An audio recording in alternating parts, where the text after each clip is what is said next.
मेरी वीडियो आज उनके लिए।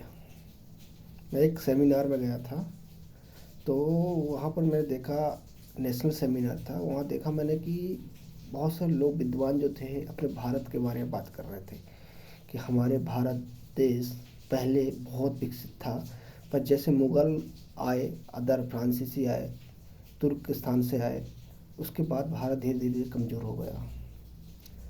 मुझे लगा कि बात कुछ सही है, पर जब उन्होंने ये बोला कि हमारे देश में एक ऐसी शक्तियाँ थीं जिसमें कभी किसी से झुकी नहीं थी, तो मुझे थोड़ा सा रुष्ट हुआ कुछ उन बातों से, जिससे मुझे लगा कि ये भारत देश को इस प्रकार से वो दिखाना चाहते, कुछ कुछ व्यक्ति कह सकते हैं, कुछ व्यक्ति जो ये कह सकते हैं कि अपने आप को दिखाना, आईना दिखाना।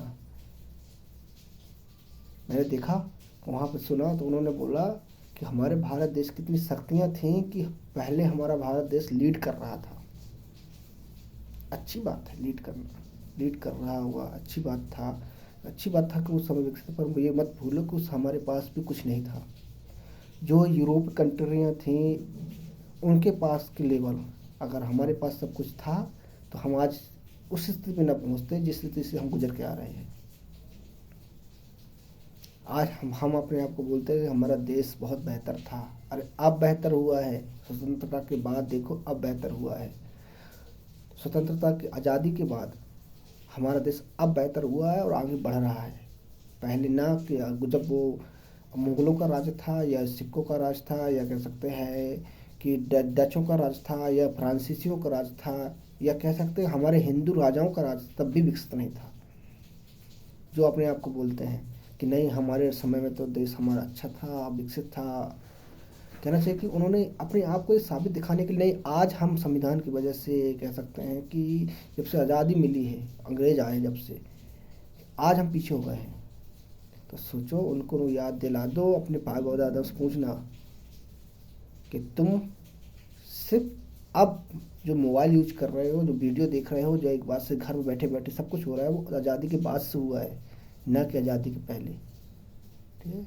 दूसरी बात, आज आज हम बैठे बैठे दुनिया के बारे में जानना चाहते हैं, अंतरिक्ष के बारे में जानना चाहते हैं, मिसाइलों के बारे में जानना चाहते हैं। ये आज़ादी के बाद हुआ है, आज़ादी से पहले कुछ नहीं था। यहाँ के लोग कहते सच में ये बिच्छू सांप बिच्छू वाला देश था, और है और रहेगा फिर से, क्योंकि फिर से चंद चंद व्यक्तियों को लगने लगा कि हम ही सबसे आगे ताकतवर थे और ताकतवर है और ताकतवर रहेंगे। पर उनको नहीं पता कि ये देश अगर एकता से चल रहा है तो एकता से ही आगे बढ़ेगा। इसमें राजनीति, जो क्षेत्रीय राजनीति है और या कि सेंट्रल राजनीति है, उन दोनों को जोड़ने से चलेगा, ना कि सेंट्रल राजनीति बस से होगा, ना क्षेत्रीय राजनीति से होगा। राजनीतियाँ अलग अपने अपने दमन और विकास के दोनों पहलू होते हैं। कुछ लोग अपने आप को सत्ता में बैठ कर दमन करते हैं, तो कुछ लोग सत्ता में बैठ कर उसको उत्थान करते हैं, जिसके कारण देश को आगे बढ़ाते हैं। पर कुछ लोगों को लगता है नहीं, हमारे हाथ में जो पहले सत्ता थी वही सत्ता फिर मिल जाए और फिर हम दमन स्टार्ट कर दें।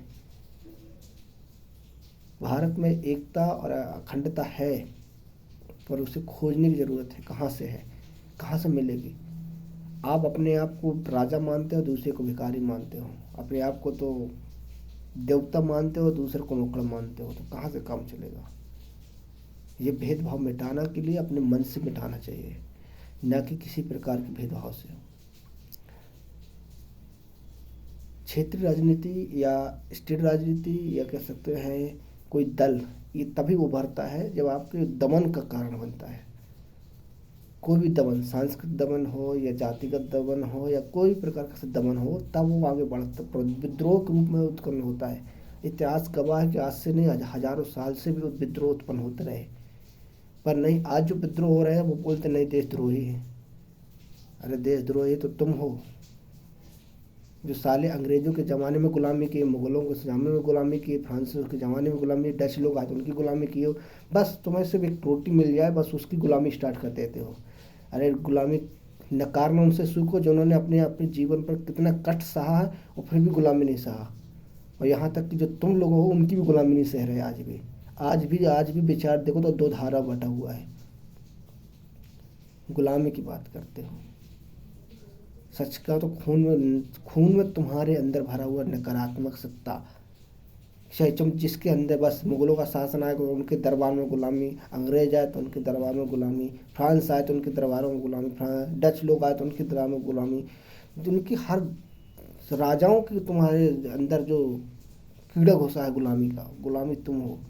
हाँ, कुछ लोग तो ऐसे हैं कि जिन्होंने अपने आप पैरियां गुजार दी और कभी गुलामी स्वीकार नहीं की, वो मजबूर है, जो उन्होंने काम करना स्टार्ट कर दिया, ऐसा गंदा काम या ऐसे लोग काम स्टार्ट कर दिए जो कभी कभी अपने जीवन यापन करने के लिए।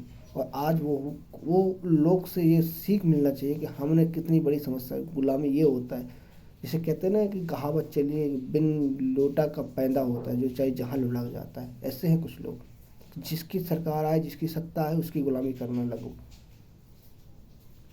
यही है उन लोगों की खासियत जो लोग समझ नहीं पा रहे हैं, जो लोग छोटे लोग हैं, कि समझें, प्रकाश देखें किस प्रकार की समस्या का सामना करना पड़ता है। बस